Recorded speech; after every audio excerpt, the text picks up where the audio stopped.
नमस्कार. मधुरम चॅनलमध्ये तुमच्या सगळ्यांचं पुन्हा एकदा स्वागत. आज खूप दिवसांनी आपण भेटतोय. पुन्हा एक वेगळा नवीन विषय. तुम्हाला माझा चॅनल आवडत असेलच, तुम्ही लाईक, सबस्क्राईब, शेअर करत असालच. आज पुन्हा एक वेगळा विषय मी घेऊन आली. लेखाचं नाव आपण शेवट बोलूयात. थोडंसं बोलता बोलता मी कशाविषयी बोलते तुम्हीच ओळखायचे, तुमच्याच लक्षात येईल. शब्दकोशांच्या यादीमध्ये भावना शब्द मनाशी निगडीत, मनात मनाशी जोडत समोर दर्शवणारी एक केवळ अवस्था म्हणजे भावना. काळानुसार, परिस्थितीनुसार, प्रसंगानुसार व्यक्तिनुरूप बदलत जाणारी मनाची एक स्थिती की अजून काही, असा सहज विचार मनात आला आणि बोलावंसं वाटलं. आपलं मनच आपल्या ताब्यात असेल तर सगळं शक्य आहे.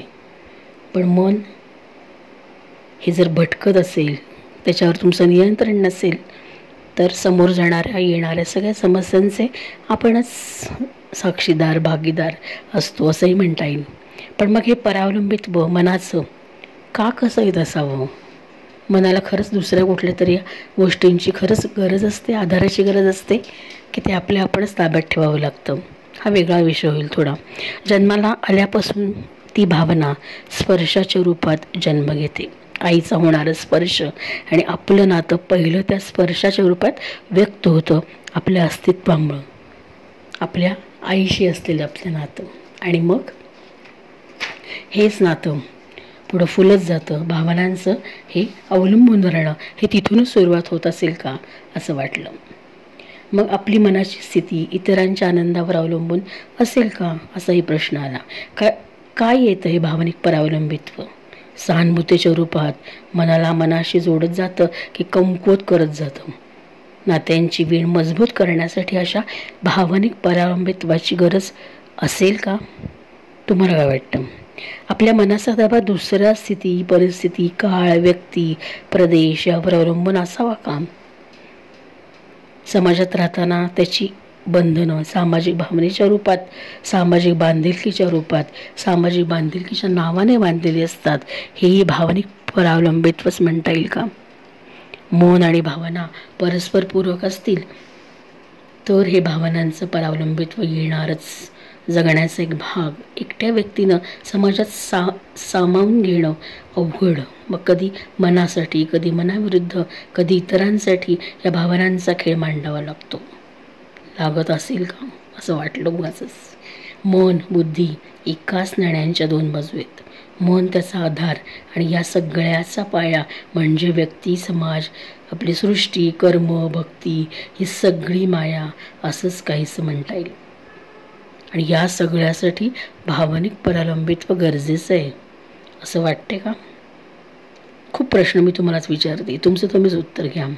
एक वेळ पैशाचे परावलंबित्व, आर्थिक आपण म्हणूया, पैशाचे परावलंबित्व, भावनिक परावलंबित्व मनाबरोबर शरीरालाही अपंगत्व देत असते असं वाटते. आजचा दिवस माझा म्हणत, बघा मी काय बोलते की आजचा दिवस एक वेळ पैशाचं परावलंबित्व हवं, भावनिक परावलंबित्व मनाबरोबर शरीराला अपंगत्व देत असतं असं म्हणता येईल. आजचा दिवस माझा म्हणत आपण दिवसाची सुरुवात करतो आणि त्या दिवसावरच परावलंबी होतो. तिथूनच आपली सुरुवात होती. सकाळी उठल्याबरोबर परमेशाकडे प्रार्थना करतो आणि आपलं असणं त्याच्यामुळेच आहे हा विचार दृढ करत परावलंबीच होतो का? मानवी मनाचा बांध हा भावनेशी निगडीत आहे. भावना मनावर अवलंबून असतात. पहिलं भावनिक परावलंबित्व आपलं आपल्या मनाशीच असतं. काम, क्रोध, मत्सर, मोह अशासारखे षड्रिपू मनाच्या संयमावर अवलंबून आणि हे सगळे मिळून तयार होते ती भावना. आणि हे भावनिक परावलंबित्व एकटं नसतंच कधी. लहानपणी मनाच्या पाठीवर कोरल्या गेलेल्या प्रत्येक कळत नकळत संवेदना घरातील व्यक्ती, शाळा, समाज यावर अवलंबून असतात. पुढे जगराटीचे नियम पाळत तारुण्यातील पदार्पण पुन्हा नवीन भावनांना जन्म देत फुलत राहते आणि अजून परावलंबीची भावना जोपासत जाते. बाहेरील जगाचा पगडा मनावर कोरला जातो. वर्तनाची जोड भावनांना साथ देत परावलंबी करत जातेच. याच मनाची अवस्था आक्रमक असते, सगळे चुकीचेच, मीच तेवढी बरोबर, हा आत्मविश्वास दृढ होत जातो आणि आपणच आपल्या भावनांचा नकळत कुठेतरी इतरांच्या दृष्टिकोनातून विचार करायला लागतो का? इतरांच्या मन मूड यावर अवलंबून राहण्याची सवय आपल्याला लागते का?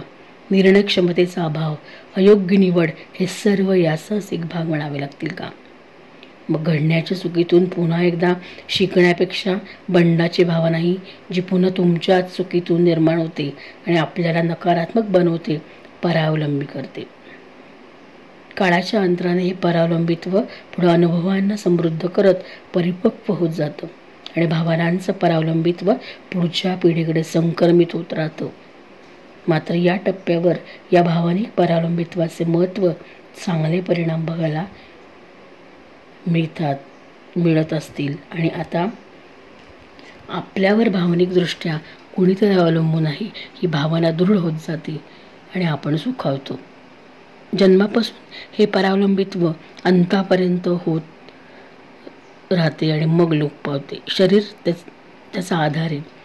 मन आणि आत्मा हे नश्वर आहेत, आपल्याला माहिती आहे. आत्मा नश्वर आहे आणि मन हे आपल्या हातात असतं. मन सुप्त भावनांचं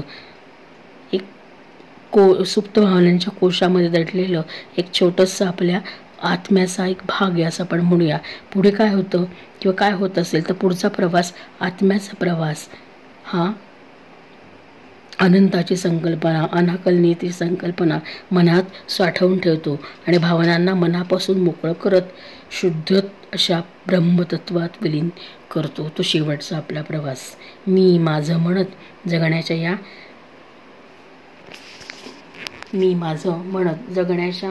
सारीपाटावर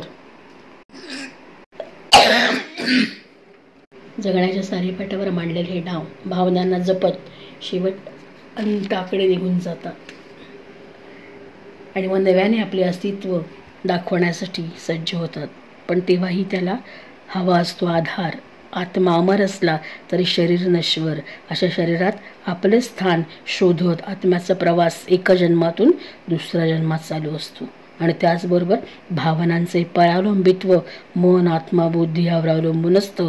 फक्त त्याची तीव्रता व्यक्तीच्या विचारांवर कमी अधिक अवलंबून असते असे म्हणता येईल. थोडक्यात मनुष्य जन्माला आल्यापासून या भावनिक परावलंबित्वाचा उगम होतो. फक्त हे समजण्यासाठी मात्र विचारांचे अधिष्ठान हवे.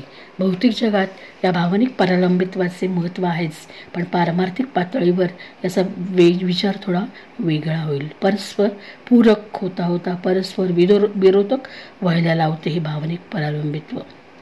नात्यांच्या सागरात एकमेकांना बांधण्यासाठी मात्र ते गरजेचे. अर्थात शेवटी सगळे मानसिकतेवरच. अनेक उदाहरणं देता येतील, विषय खुलवताही येईल. भगवद्गीतेचं उदाहरण घेतले तर अर्जुन हा भगवान श्रीकृष्णाच्या उपदेशांवर स्वतःला युद्धभूमीत स्थिरावत होता. हे भावनिक परावलंबित्वच त्याला कर्माची महती सांगण्यासाठी कर्म काय हे जाणणे गरजेचे होते. जे कळेल त्याच्या बुद्धीच्या पातळीवर, मनाच्या पातळीवरच इंद्रिय प्राप्तीसाठी नकारात्मक निर्णय घेण्यापासून त्याला परावृत्त करण्यासाठी श्रीकृष्णाने भगवद्गीता सांगितली, हा गीतोपदेश केला. ईश्वरावर आपलं असणार आहे भावनिक परावलंबित्वच म्हणता येईल की फक्त ते सकारात्मकतेचंच उदाहरण म्हणता येईल. भावनिक परावलंबित्व हे आवश्यक आहे का, असावे का, हा विचार जास्त विचाराधीन आहे. शेवटी आपलं असणं नसणं जगणं हे सगळं आपल्या मनावरती, आपल्या विचारावरती आणि बुद्धीवर असलं तरी काही जगराटीचे नियम पाळण्यासाठी आपल्याला काही मनाविरुद्ध गोष्टी कराव्या लागतात आणि इतरांवरही अवलंबून राहावं लागतं. मग येतं हे भावनिक परावलंबित्व. खरंच त्याची गरज आहे. तुम्हाला काय वाटतं? विचार करूया.